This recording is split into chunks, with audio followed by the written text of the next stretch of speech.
Hello, my name is Ida, and I'm a curvy model, and I'm a size 46.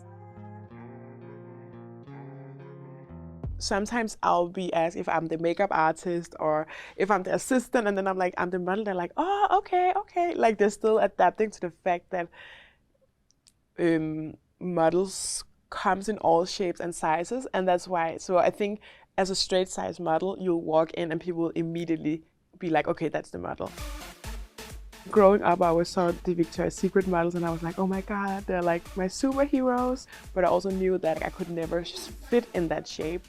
So I was like, always thinking, okay, maybe next year I'll be weighing like 50 kilos. And then next year, no.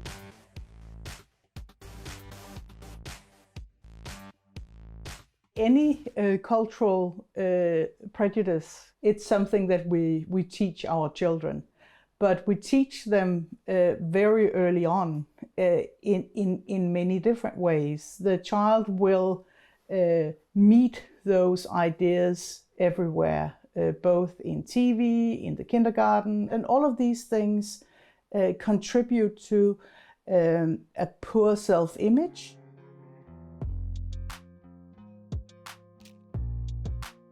The word fat is just bound with so much negativity in general, but that's also because how my brain has been programmed to feel about being fat. And that's also why I think it's amazing that there is some people who are just completely taking ownership of this word.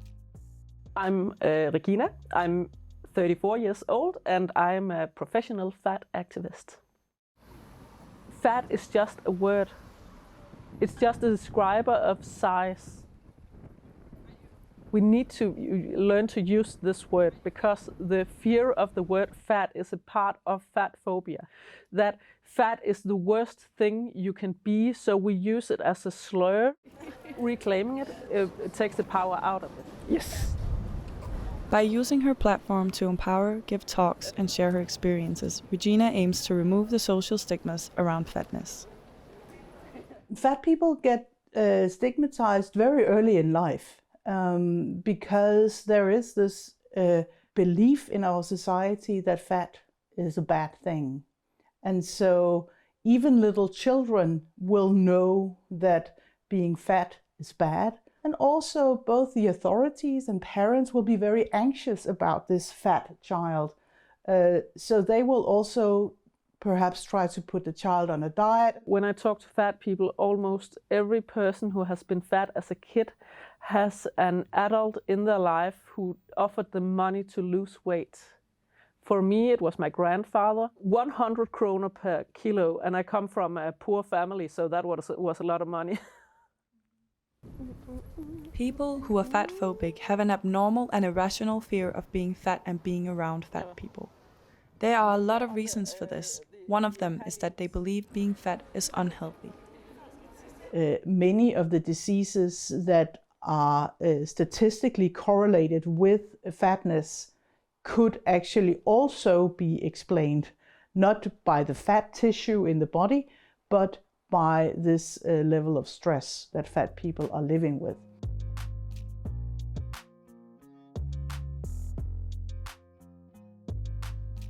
In 2013, I saw Ashley Graham and Marquita Pring, and I discovered this whole world of plus size modeling and also in general just this body positive activism.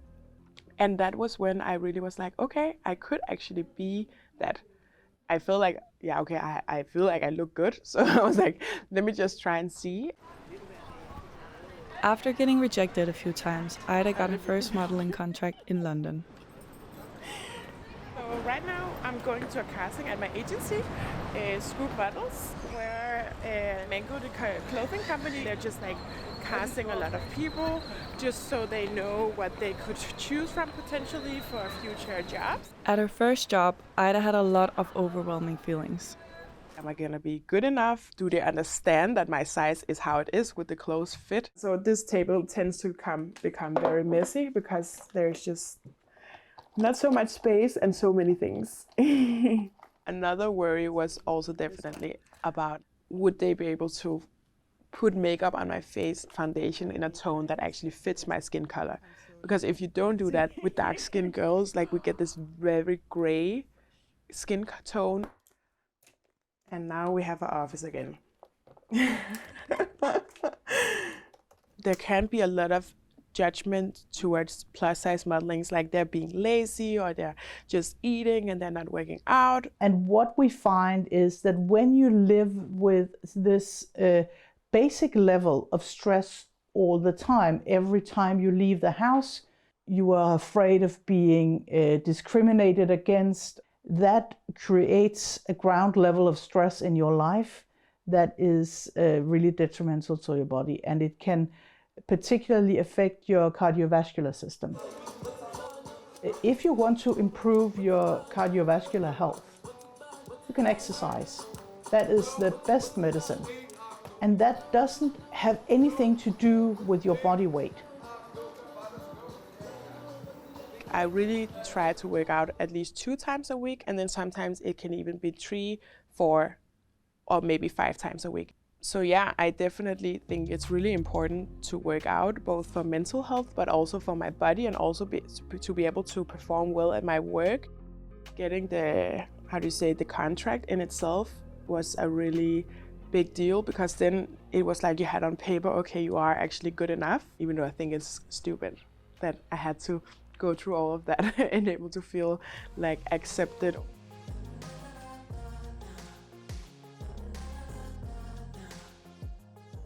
I think today, like, I'm happy for my body, but of course I have days where I'm like, no, this is really annoying. Like if my stomach was more flat, or if my stretch mark was not here, like all of these things, I think it's normal to have good days and bad days. I think by age, it's just, and also just by what you expose yourself to, you just become more comfortable and confident in yourself, and then you just have much less bad days.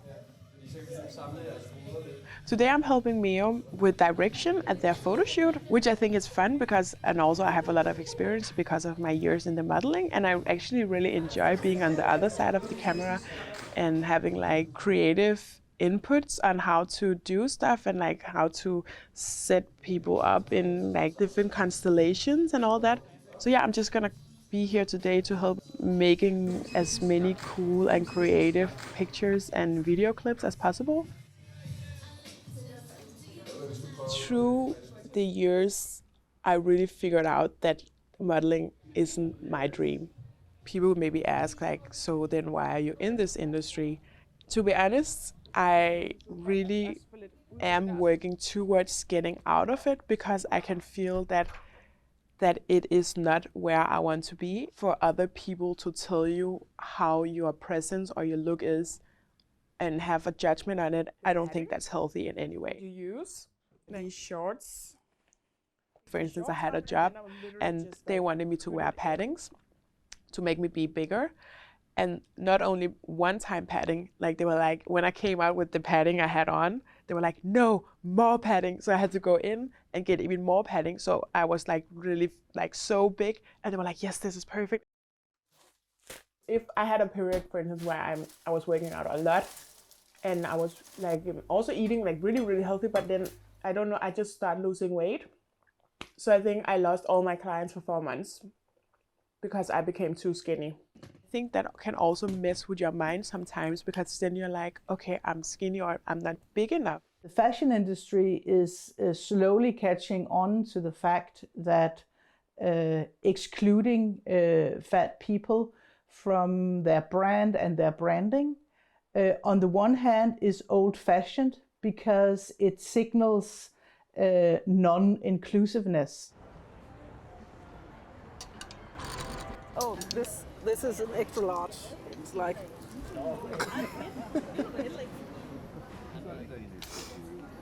the fashion industry is like a chapter for itself in fat phobia. Some brands make actual plus size, and then they call themselves size inclusive. But like size inclusive brands often don't make clothes bigger than to fit my body, and a lot of fat people are fatter than I am.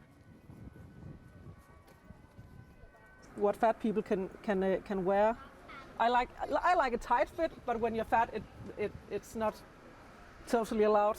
But there's also a limit to that. You will very often see that when a plus size line is being advertised, it is always the smaller sizes that is put on display. And still, even though this is a shop selling clothes for fat people, that is the models they use to show how the clothes for fat people look on a not skinny, but still a thin mannequin.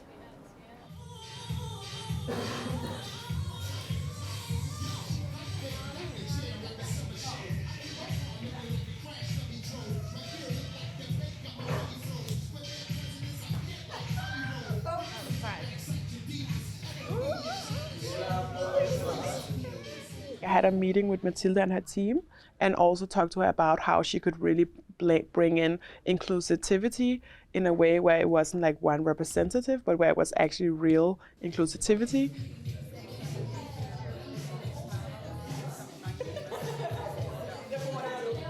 I also hope that companies really start also embracing more of different shapes so that it's not like the convenient shape of society that it has to be hourglass, but also it could be other shapes.